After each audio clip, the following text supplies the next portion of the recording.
wants you to go lower. Lower. All right, I want to hear it, Ari. Higher. Hey. Good. I don't remember what it was. Good.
Ois B'noyam B'noyam Hashem U'levakeh V'eicha Adavavot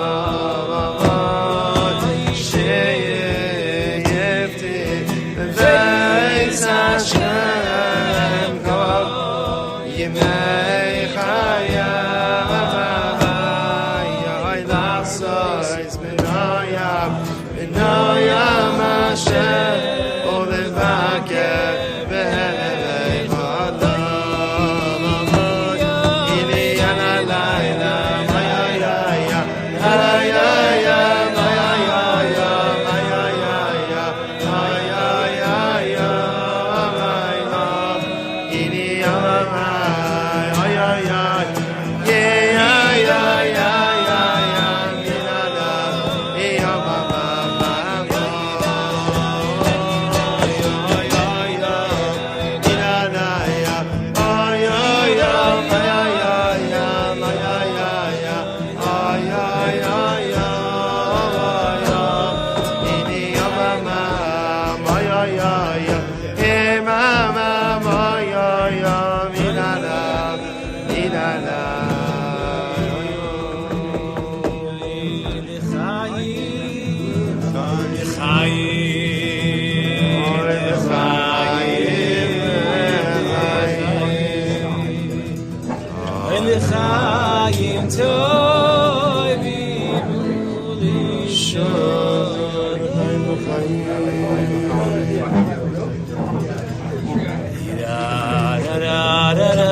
Doesn't that go into something? Okay. Well, maybe we'll do it then. We'll do it then. Just do like a cold D for Yoni. Yeah, finish that afterwards.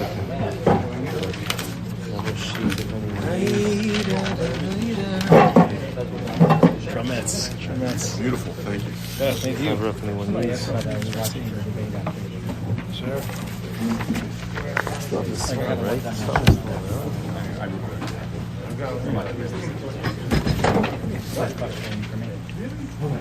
Really upset.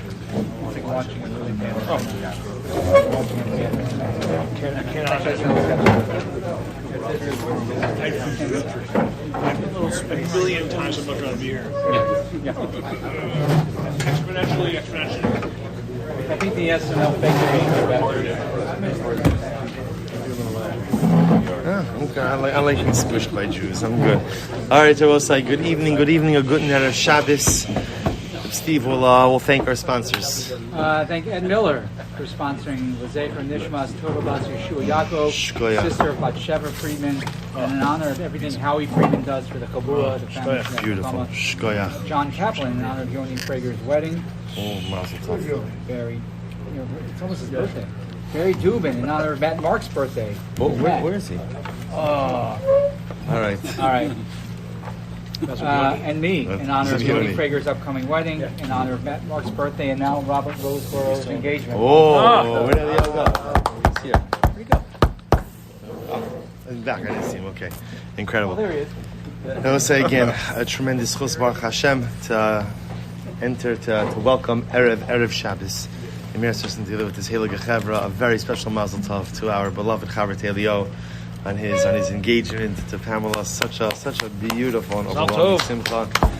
You are one of the holiest neshamas we have in this kila. Probably one of the holiest neshamas we have in Klal Yisrael, and it's so beautiful, Baruch Hashem, that you have found simcha. Kadosh Baruch Hu should continue to shower simcha upon you, to shower bracha upon you, and you should just have a blessed life, a life filled with kol mishalos libecha latova, a life with simcha, with bracha, with atzlacha until 120. Amen, amen, amen.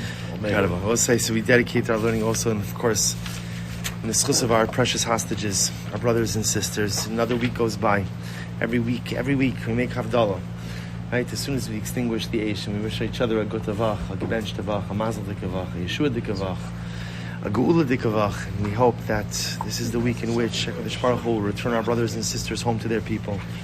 A week in which our soldiers are able to go back to their normal lives. But HaKadosh Baruch Hu runs the world, and He decides on the timeline, and He decides when things are going to happen.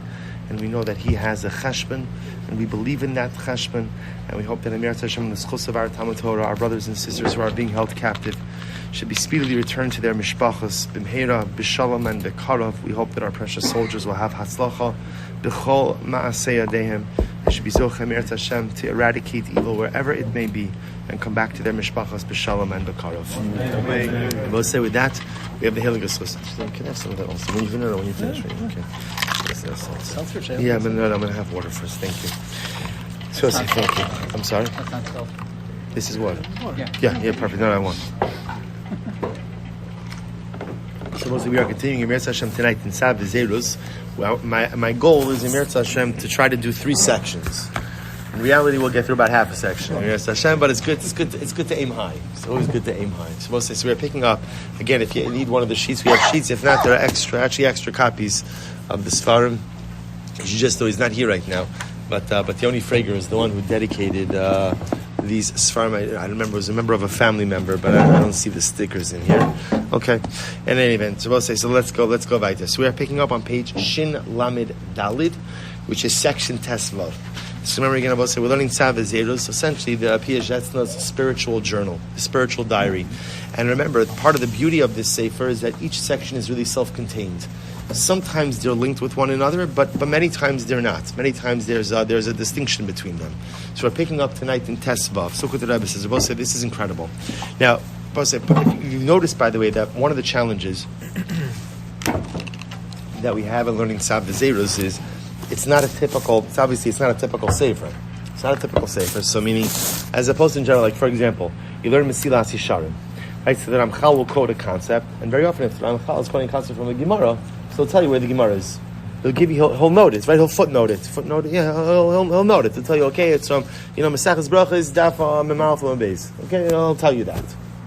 The way the Ramchal writes in general, as we've seen, both in Tzav V'Zeruz as well as B'nai Machshava Tova, is the Piagetna writes with like a free flow of ideas.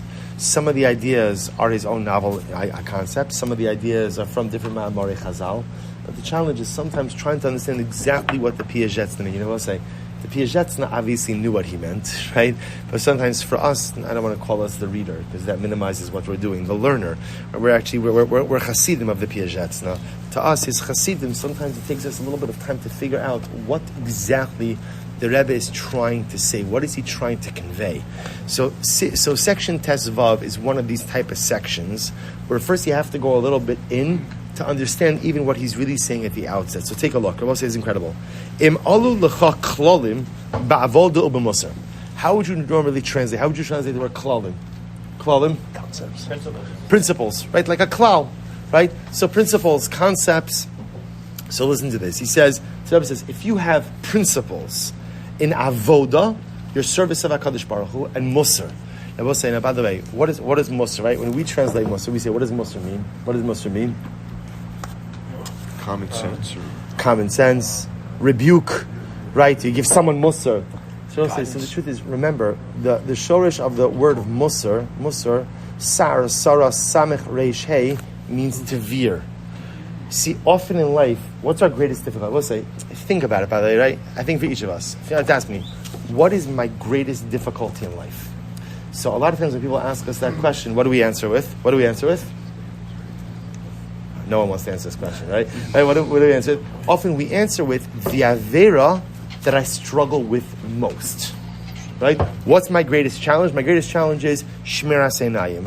It's careful not to look at inappropriate things. My most difficult thing in life is lashon hara. Like so when we try to identify what's my weakness, we often associate weakness with the sin in which I commit most habitually. The Rebbe says that's not true. The greatest challenge I ever will say is consistency. Consistency. That I try to choose a path, and I can't stick to it. You know what I say? You ever see Lahav, they just had this in India. You saw this train accident that happened in India. Yeah, last week. So they have like one of the boxcars, something happened with the rail. And what happens when a boxcar goes off? Everything derails. Everything derails on top of it. I thought it's such a profound metaphor for life. Right? We have a derech. I put myself on the rails. And then what ends up happening? Right? The great challenge of life is I go off the rails. And I also say, but here's the chab. When I go off the rails, what ends up happening? So again, now suddenly there's a whole derailment. Right? So the boxcars in back of me, my family, my friends, my community, me, this area of life is affected. This area, suddenly all these different areas of life are profoundly affected in ways that I never even understood. So let's say, now the Piaget writes as follows. He says, so that's why, Musar, coming back, Musar, what does Musar mean? What is Musar? Musar is not rebuke. Musar is the study of Jewish wisdom in an attempt to remain true to the path that I have chosen. The whole chap of Musar, look at, let's use Mesilas Yesharim as the paradigmatic example of Musar, right? Mesilas, what is the Ramchal's entire point? What's the whole point of the Sefer? It's to allow me to live impactfully. It's not to get me to stop sinning, for one simple reason. Why is it not to get me to stop sinning? Why? Can't stop. Yeah. I hereby say in front of all, I will never stop sinning, right? I will never, because I'm never going to stop. When I die, I'll stop sinning. Up until that point in time, there's always going to be chait in my life. The whole chap of Musar is to help me find the path and stay on it. So that's why we often don't fully understand. When people hear Musar, they cringe a little bit because they think that they're about to get beaten over the head, right? Regarding many of us did. Literally and metaphorically in our yeshiva days, right? So Lemaisa, but that's not what Musar is. Musar is the study that allows me to stay on the right track in life. So he goes on. So let's look at these words. That's why to really define it, it's going to take us a little bit of time. So im alu lecha klalim ba'avoda b'musar. So if you have klalims, which we're translating now as what? Principles, ideas in your avodas Hashem, your service of God, and musar. Musar meaning the ability to maintain a constant derech in life. Could it also be ethics? Oh, ethics, absolutely. All correct. Now you're going to see the Piaget. I'm not defining it as the Piaget does because I'm going to wait to him. I'm going to wait to him to drop the surprise. Listen to this. Vim Lav. All right, so fine, I'll tell you. Joseph, listen to this. The Piaget understands that in this context, the word klolim means a strategy. A strategy for successful living. Now let's say this is, I'll give you a simple mashal to this. I've given this mashal, I think, probably a couple of times. Imagine for a moment, it's summertime, you decide, you know what, I want to go on vacation with my family. So you go ahead and you pack up the car, you pack up the bags, you have enough snacks for a small third world country, right? You're ready to go, right? The car is packed up. You turn on the engine, right? You get on the beltway, fantastic. Only one little detail. You didn't choose the destination. Okay, I got everything, right? A full tank, I got the car, I got everything. I just didn't choose a destination. What's going to be the impact of that trip? Zero. If you don't know where you're going, and how you're getting there, then ultimately, again, you're going absolutely nowhere in life. So the Piaget says something amazing. He says, in life, if you want to be successful, you need a strategy for success. A strategy for success. Without it, and we're going to see this is not just true, by the way, in Ruchnius. This is true in life. If you don't have a strategy for how you're getting from point A to point B, then you'll never get from point A to point B. I mean, sometimes you just kind of land there with blind luck, but without a strategy, you really aren't successful in life. So it could be right. He says, if you have a strategy for how you're going to grow in your service of HaKadosh Baruch Hu, if you have a strategy for how you're going to remain on your chosen path, mutav, shkoyach, excellent, ve'im lav. What if you don't have a strategy? I say, I hear this all the time, right? My children told me when my children were in, my older children were in Shidduchim, especially my daughters. So whenever a young man would come over to the house, the favorite question I always like to ask is, what's your plan? What's your plan? That's like Shalom Aleichem, Shalom Aleichem. Dispense, you need to use the bathroom. You want to drink water. What's your plan? What's your plan? Intentions of my daughter. So if I tell you, the Musar Shmooze I got from my wife and my daughters about you can't ask someone what their plan is. You say, what do you mean I can't ask someone what their plan is? You're getting married. So I'm not saying tell me where what's rung on the corporate ladder, the chinuch ladder, the rabbanos ladder, the investors. I'm not asking. I'm saying, what do you want to do with your life?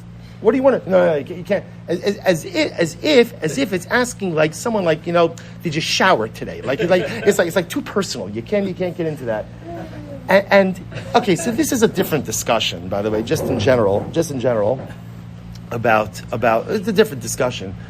But let's say if you think about it, I always have to be able to answer that. What's my plan? What's my plan? What is my plan? What is my strategy to go ahead and live the life I want to live? Become the person I want to become. If there's no strategy, you can bank on one thing. What can you bank on? Nothing. You're not doing anything. Now again, it doesn't mean you're going to be bad. And it doesn't mean you're going to fail. There is blind luck, dumb luck, whatever they call it. But you need a strategy. If you don't have a strategy, you are not going to actualize your goals. So the Piagetna says, if you have a strategy for how you're going to excel in your Avodas Hashem, and you have a strategy, ultimately, again, for your Musar, how you're going to stay on the right path, mutav, fantastic. Vimlav, if you don't have a strategy, osi, listen to this, so I'll say, what if I don't have a strategy? So when I say, what's your plan? Should ask you that question, right? But what's your plan, right? What's your strategy? So if you say, I don't know, like I'm winging it, I'll figure it out. If that's your answer, the Piaget says one of two things about you. Either number one, you're not serious about spiritual growth. You're not serious. It doesn't mean you're a bad person. But it just means that you are not immersed. Your life is not immersed in spirituality, and your life is not immersed in Musar. Yes? This is going with the assumption that you have a goal, that you understand that there's a goal in mind. 100. The Piagetna is taking that for granted. Remember, right. he's covered that. I'm saying, we correct. So, step number one is, where do you want to get to? Correct. We are presupposing, before we get to Tzav V'Zeruz, that people in life have a goal where they want to get to. Even if it's a general goal, and even if right now it's a short-term goal, long-term goal, but I have a goal. So now, assuming that I have a goal, step number two is, what's the strategy to get there? So what if you don't have a strategy? No, zero strategy. So the Rebbe says, okay, zero strategy means either A, you're not immersed in a life of spiritual growth, which is possible. And I want to point out, by the way, a person can be very behaviorally adherent, right? But yet growth abhorrent. Like, in other words, that I bless you, I'm adhering to halach, I'm doing everything I want to do, but I'm not necessarily in a growth model of Yiddishkeit. Because the Rebbe will say, if there's no strategy, you're not growing. So possibility one is that you're not really immersed in a life of spiritual growth. Oh, look what he writes. This is very strong wording. Oh, sheshota ata ve'eincha margish es kishlonosecha ve'es nitzchonosecha. Or, the Rebbe says, it's pretty strong wording, you're a fool. You're a fool who just is simply ignorant to everything in life. You're ignorant to your failures, and you're ignorant to your successes. So again, I will say, or you don't have to use the word fool because it sounds a little harsh, you're oblivious. I will say, by the way, there are a lot of people that go through life in a state of oblivion. They're just non-attentive. Is there a difference between being oblivious, like ignorance is bliss, and just not knowing what you don't know? First of all, that statement of ignorance is bliss. It's indefensible. It's indefensible, right? I'm saying you don't know what you don't know, so do you? No, correct. And then come to the realization. Of course. I come to show, I daven, I learn, I do the things, and then there's the other. Correct. So obviously, we're only talking about you can only know what you know. Right. But of course, I have an obligation to set up my life up in a way that I'm learning more, that I'm acquiring more. At a certain point in time, we had this in Daf Yomi not so long ago. At a certain point in time, claiming ignorance is no longer a defense. There's no longer a defense. You have to be able. Correct. So I will say, this is really an incredible idea. So therefore, the Piaget says over here, halach l'maisa, if a person doesn't have a strategy, either it means that I'm just not really immersed in a life of spiritual growth, or the other possibility is I'm just oblivious. And I will say, by the way, oblivious to everything, right? Oblivious to my successes, oblivious to my failures, just oblivious. Just oblivious to everything. Okay. Now listen, now watch this. He says, Ki ha'ish, this is really incredible.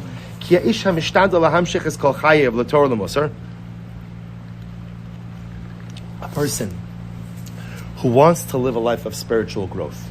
Right? So a person who wants to grow in the service of HaKadosh Baruch Hu. A person who wants to grow in musar, in finding the right path and staying on it. He says, listen to this. He says, Al Kain motze minios page shin lamed hey v'ikuvim. So I'll say, when you are on the path of spiritual growth, there is one thing that you can absolutely and unequivocally count on. And what is that? Obstacles. I'll say this is incredibly important, right? Because Lamaisa, what's the key answer? I said Siyat D'Shmaya. Siyat D'Shmaya. Oh, true. Stop being so from, okay? Siyat D'Shmaya. Good. Does he mean both sides? Minios v'ikuvim. They both mean obstacles. Minios means things you hold me back, right? So we'll get to Siyat D'Shmaya, Mir Hashem. I'll say, but this is incredibly important. See, the way we're conditioned to think in modern society is everything is supposed to be easy. It's all supposed to be easy, right? And if it's not easy, what does that mean? Not the right path. Right? You're doing something wrong. There's something wrong, right? You need to reboot the system, right? You need a hack. You need an app. You need this. You need that. Hey, we are so soft in our approach to life that if something is difficult, it must not be the right thing for me. And let's say, but we know there's nothing further from the truth. In fact, the Kotzker brings down that sometimes in life, the more resistance you encounter to something, that usually shows the greater the path you are on. Now, just as an aside, it happens to be an interesting concept because sometimes unyielding resistance is the way that Hashem shows us we're on the wrong path and I have to pivot and go somewhere else. But sometimes ridiculous resistance means I am on the cusp of something incredible. I just have to push myself a little bit harder. You know, one of my favorite ideas the Kotzker brings down by the Akedah, I've said this many times, the Kotzker brings down by the Akedah that after Hashem tells Avram not to shecht Yitzchak. So the pasuk says that Avram Avinu went ahead and took a ram and he offered the ram up as a carbon. So asks the great tzaddik Reb Nachman Lov Kotzk, how did Avram Avinu know that Hashem wanted the ram? After all, again, Hashem just told Avram, I don't want an offering, I don't want a sacrifice. How do I wanted the ram? So the Kotzker says something amazing. He says, you look at the pasuk says, Vayar, Vine ayol ne'achaz b'svach v'karnov. The ram was caught in the thorn bush. So you ever try to get a ram out of a thorn bush? Right? I haven't either, but I would imagine, right? Just this afternoon. That's why I was late, right? I was like, I ran in there again. He's running back in there. So none of us obviously have first-hand knowledge, but I would imagine that getting a ram out of the thorn bush is messy business. You're going to get cut. You're going to bleed. You might even get like a shtickle gourd, right? It is going to not the vegetable. I mean Gored, right? In other words, your mamish. You're gonna get. What's that over there? Right? No, you might even. You're gonna get hurt. So I will say. So what's the pshat? The Kotzker says something amazing. He says, had the ram run up to Avram Avinu and lay down at his feet, Avram would not have offered it. He would have said, anything that comes that easy, there's no kedusha in that. But when he saw that ram stuck in the thorn bush, he's like, all right, I'm going to roll up my sleeves and get that bad boy out of there, right? And it's probably not a direct quote, but you understand, right? And he says, right, and I'm going to go ahead and I'm going to get in there and I'm going to get cut and I'm going to bleed and I'm going to wrestle it out, right? That's where there's kedusha. Where there is struggle, there is kedusha. Where there is struggle, there is greatness. Often in life, and also in our own lives, when things are easy, they generally are much less meaningful, generally have a much shorter shelf life, and usually don't carry the promise of fulfillment that we thought they would. But when you have to struggle and you have to work for something, oh my gosh, the avoda, the simcha that brings. So, the Piaget says something amazing. He says that at the end of the day, he says that when we serve HaKadosh Baruch Hu, right? In anything we do. Anything we do. Person who wants to grow in his Torah, person who wants to grow in his adherence to a path, you are going to encounter obstacles. You're going to. It's just the way that it is. He says, and not just external obstacles. For example, we'll say first line, page Shin Lamed Hey. Obviously, there are external obstacles. What are the examples of external obstacles? Parnasa. That's a big one. Right? Earning a livelihood. We'll say, we know, earning a livelihood is an incredibly difficult thing that takes up the bulk of our lives. And also, remember again, you don't always get the results you wanted. We see this in the world. You could work very hard and get out very little. And conversely, there are people who work very little and Baruch Hashem see incredible bracha. So on one hand, there are these external obstacles like Parnasa. Family. Family is not an obstacle, but family, Baruch Hashem, brings its own set of challenges. Health, right? All of these external things. He says, Rakam bikirbo pnima. But we'll say there are also internal obstacles, internal challenges. For example, atzlos. Laziness.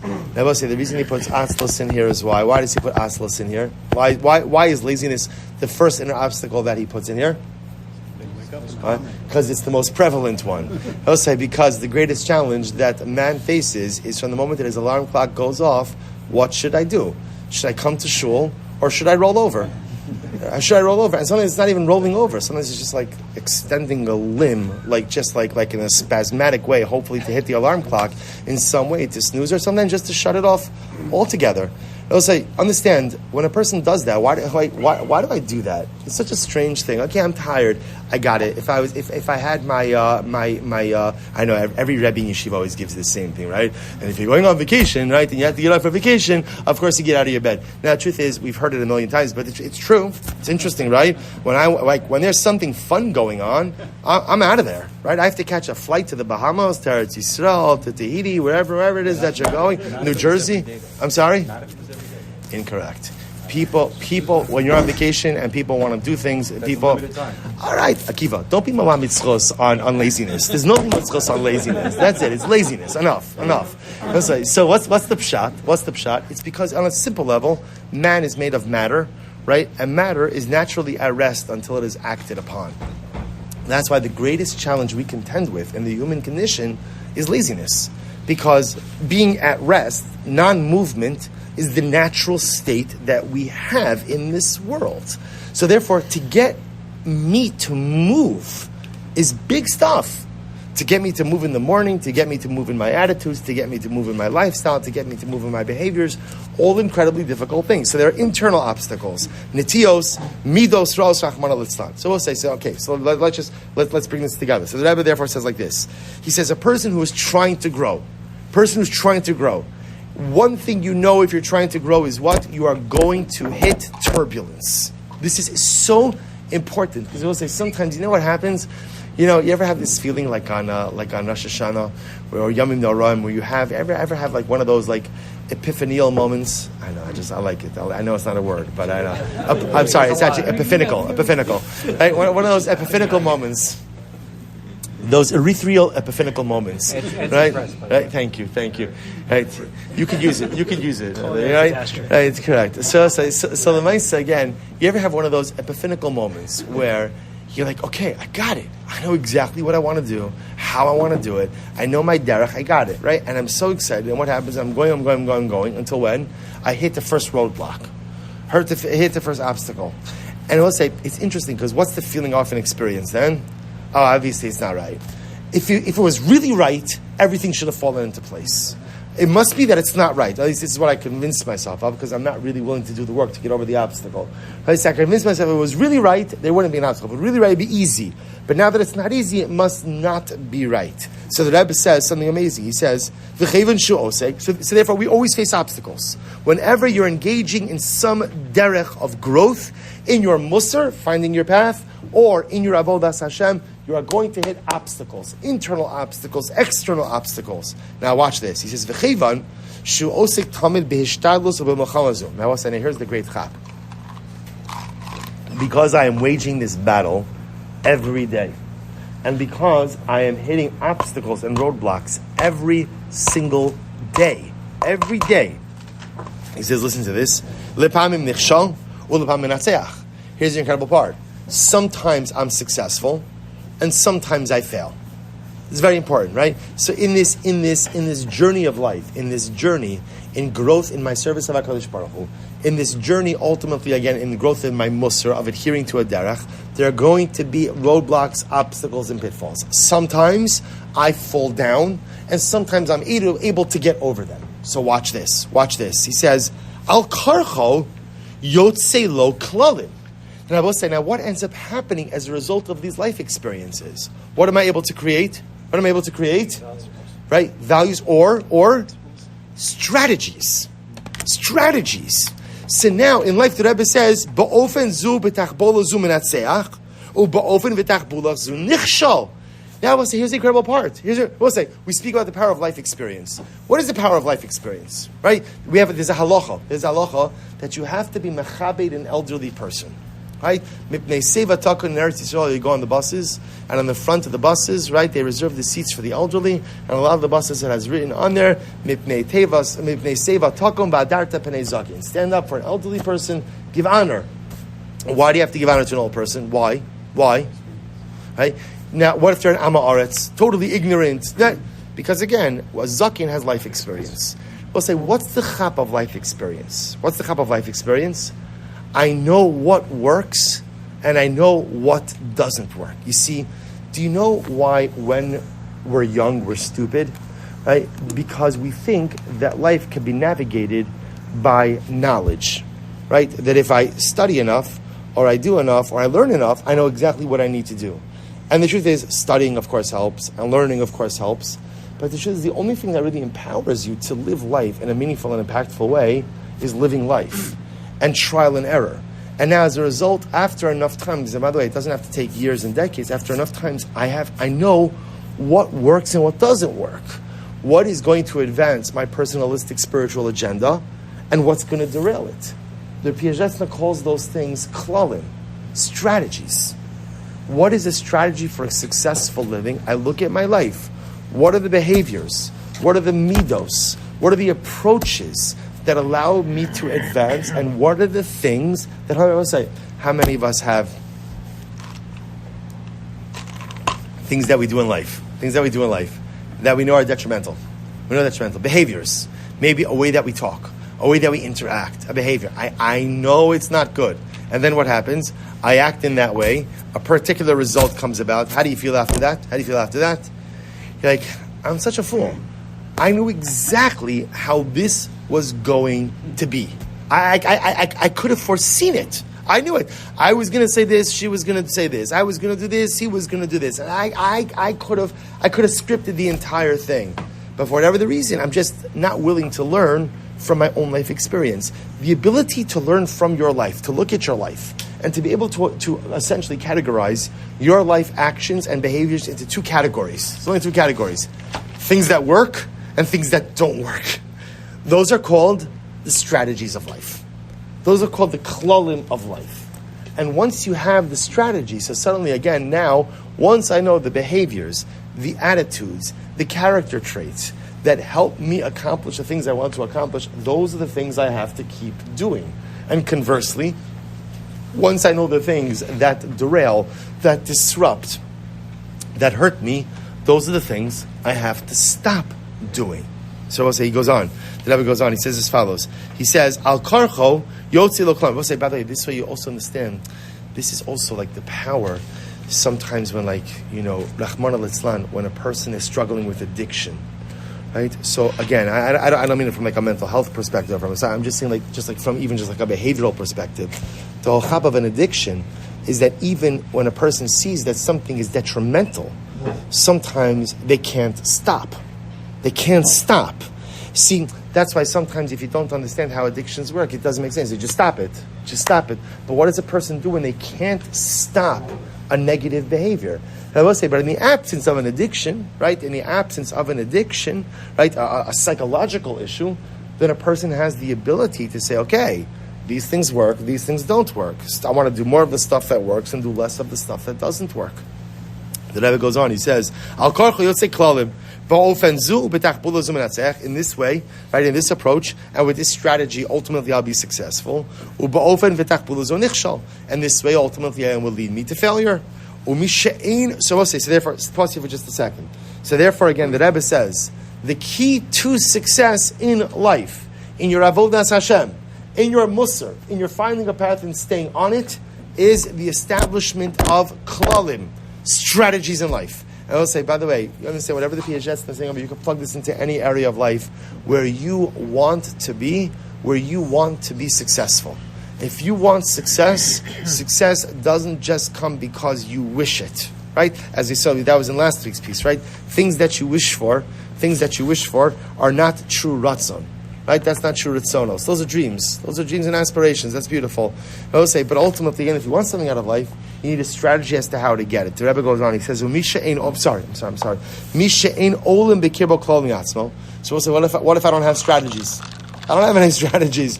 You ask me what works and what doesn't work in life. I don't know. I kind of fly by the seat of my pants. I'll just decide. I'll decide actionally or situationally what works. So the Rebbe says, "Simenu o she'eno mamshech es chayav l'Torah u'musar ve'eno lochem." So we'll say, listen to this. The Rebbe says, if you don't have any strategies for how to be successful in life, it means one of two things. It's hardcore. Either it means you're not really trying to live a life of Torah. If you don't have a strategy for how you're bettering yourself and how you're advancing yourself, then you're not really perpetuating a Torah life. Because a Torah life is a life of constant and perpetual growth. Again, I will say, not perfection. Torah life doesn't mean the absence of sin, doesn't mean the absence of mistakes, and that's the beauty of the Piaget's now. What does it mean to live a Torah life? Living a Torah life is a life that is committed to personal growth. There's only one way to actualize that growth, and that is with a strategy. So if you don't have a strategy, then ultimately, again, I'm not committed to a Torah way of life. It sounds very harsh, I will say, but it's almost, remember again in last week's shir, the Rebbe says that what's the definition of your ratzon? What's the definition of the things you want out of life? Remember again, what was Rebbe's definition? It's the things that you will and action, right? Well said, right? Will, I want it, and I'm willing to work for it. See, in life, if you say you want something, but you're not willing to work for it, then you don't want it. Then you don't want it. Then you're thinking about it. Again, remember again, like his mashal he gave, it's like the ani, like the poor person who wants to have money. So what does he do? He buys the Powerball ticket and he dreams about becoming a billionaire. Okay, that's not his ratzon. He has a dream of being instantly rich. If he works 3 jobs in order to go ahead and make ends meet, okay, then that's a ratzon. So the Piaget says, a person who is living a Torah life is a person who is living a growth-oriented life. Growth-oriented means the only way to experience growth in life is with a strategy for growth. So therefore, again, if you kind of complete the circuit, therefore, if you don't have a strategy, you don't value growth. And if you don't value growth, you're not living a Torah life. And listen, I just want to point out over here, we've been with our Rebbe for years. So we know that the Piagetzna never chas shalom uses harsh lashon. Never. This is a cause and effect. This is a cause and effect. This isn't punitive. This isn't musar. This isn't saying you're terrible. This is just saying a Torah life is a growth-driven life. What level of growth? What does growth mean? That's different for each of us, right? Everybody has to figure out in their life what growth means. But there needs to be growth, and there needs to be some measurable growth each and every day. It could be tiny. It could be absolutely tiny. It normally takes me literally, again, 3 seconds to say Asher Yotzra. I'm putting an extra second in for 4 seconds. It doesn't, whatever it is, it doesn't matter. It's between you and HaKadosh Baruch Hu. But there's got to be some measurable level of growth every single day. But to have sustained, ongoing growth, there has to be a strategy. Therefore, Shin cause and effect. Therefore, without a strategy, I'm not a growth-driven life. Without a growth-driven life, I'm not living a life that is truly steeped in Torah. We'll say it's incredible. Because you see what the Piaget does? You see, we'll say, here's the beauty of what our Rebbe is giving us. The beauty is that so often when we speak about spiritual success, right, what do we focus on? What do we focus on, right? Somebody would ask you, what do you need to do to be spiritually successful? What would you answer? What's like the reflexive answer? Spiritual success, how do you get it? Daven. Learn Torah. It's interesting because the answer is always regarding something you do. What? Scotch. Right. You can feel a lot of stuff. You can feel a lot of stuff. Some people have nevuah. It's true. Right? So Lamaisa, right? It's interesting because everybody answers that question with something you take on. right? Learn this, do this, take on this mitzvah. I once had a conversation with someone like this. Who said that I was giving one of these, like one of these types of shmuzin about growing and taking something on. See, this guy came up to me after Shir, it was a number of years ago. He said, Rebbe, so when is it enough? So when is it enough? Like, okay, so like, is this just like a constant, perpetual thing? Like for the rest of my life, I'm just adding.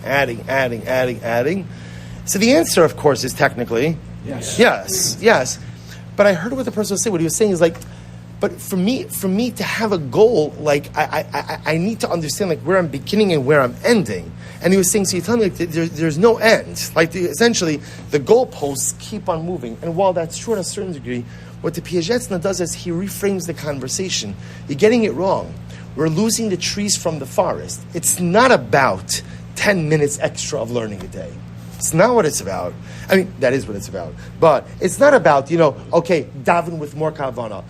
Those are details, which are exceptionally important details in the process of creating a cohesive spiritual identity. But Big Adol the Piagetzna says what you need is a strategy.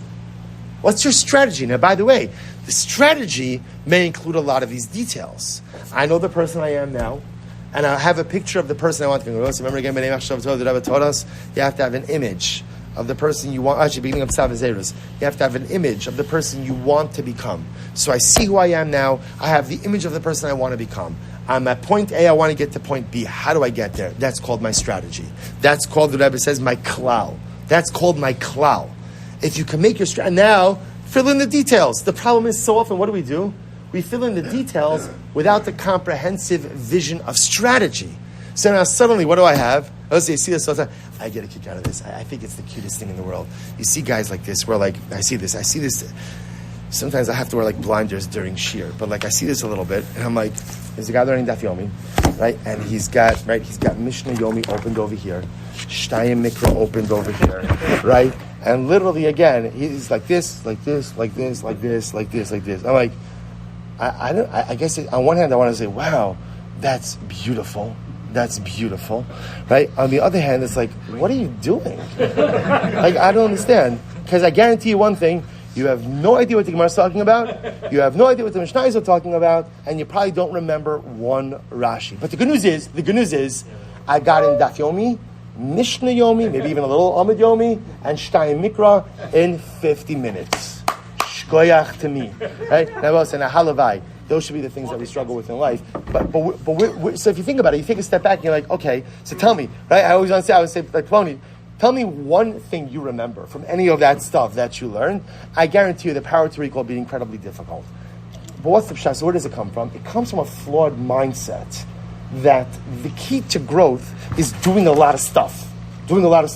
So the more stuff you could compact in, the more successful you are. Meanwhile, of course, it's the law of diminishing returns. I'm sorry? Our secular lifestyle forces that. It's all about multitasking. Multitasking, right? It's one thing to juggle a couple tasks at once. Like, I get that. But correct. after that, like, you're not at a certain point, you're not really doing anything. Correct. So I'll say. So I'm just pointing out, where does that come from? And it comes from such a good place. I look at this and one, like, it's so beautiful. Open up with 3 svarim mamish, learning 3 things simultaneously, jumping here to there, here to there, here to there. It comes from a flawed mindset as to what a life of growth means. A life of growth doesn't automatically mean more. Or I say differently, a life of growth always means more.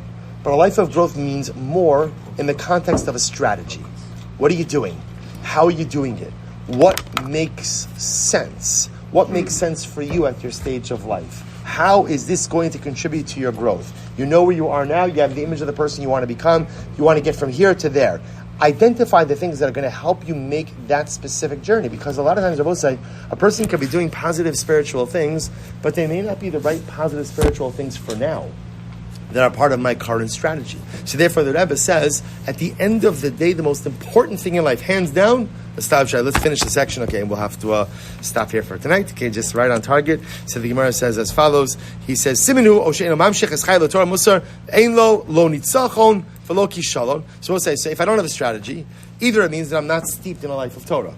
So that's it. I'm kind of just flying by the seat of my pants. I'm not living a life of Torah. Or the other possibility is, shushota she'eno margish esatzmo, or a person is foolish. He's just oblivious, out of touch. Out of touch with who? With himself.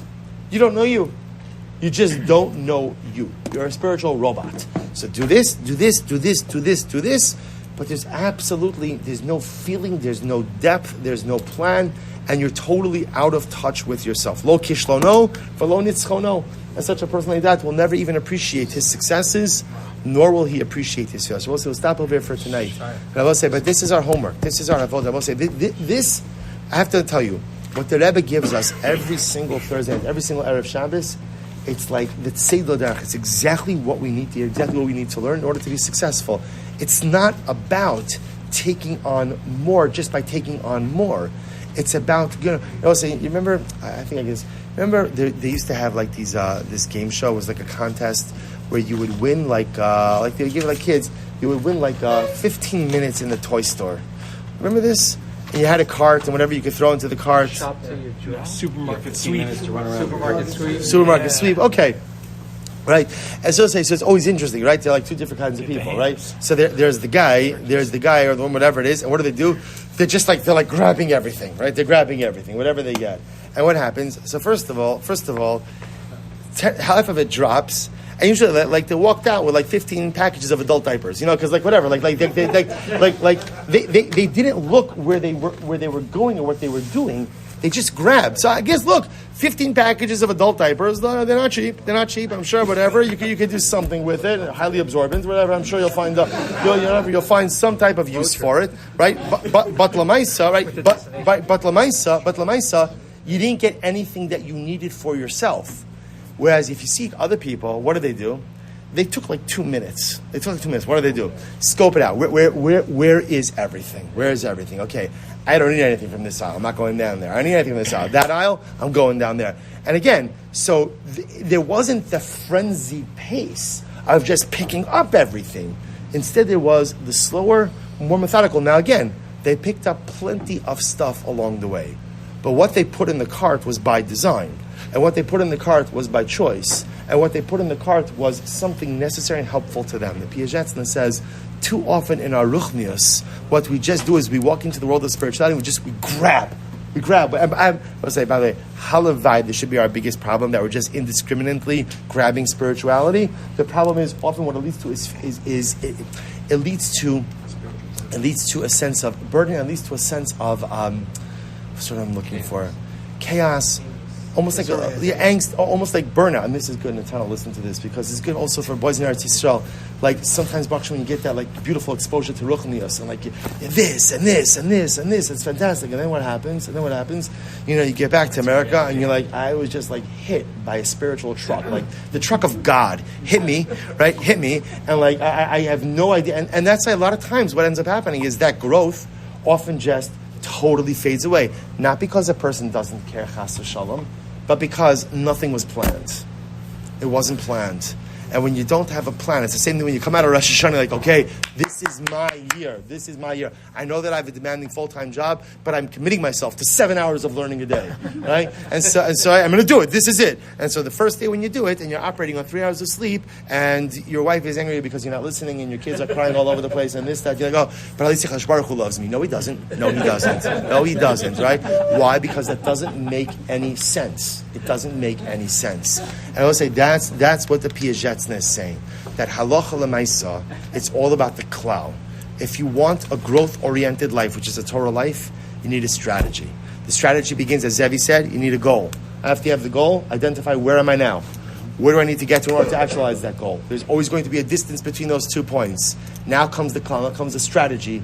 How do I get from here to there? Now it's important to understand the Piazetzna, but now we really have to stop. Piazetzna says that just understand very often in life, you don't get the strategy right the first time. Right? What ends up happening? You end up doing, succeeding, doing, and failing. So suddenly now I begin to see, okay, what works in life and what doesn't work in life. And now you can begin to see, okay, now I've identified these 3 things work and these 17 things don't work. So let me do more of this and start doing less of this. And slowly but surely, through life experience, you begin to go out and piece together the incredible, beautiful, holy pieces that create a life strategy. And with that life strategy, over time, one finds themselves with a beautiful, holy ability to actualize their life goals, dreams, and aspirations. Let's stop by for today. Ma'ariv. I will say there is Ma'ariv in the main shul. There is no shir next week. Baruch Hashem, my niece is getting married. Thank you. Mazel tov. No, not July 4th. I mean, my niece is getting married July 4th. But, Show the Rebbe something. 1 second. Not on my phone, text me.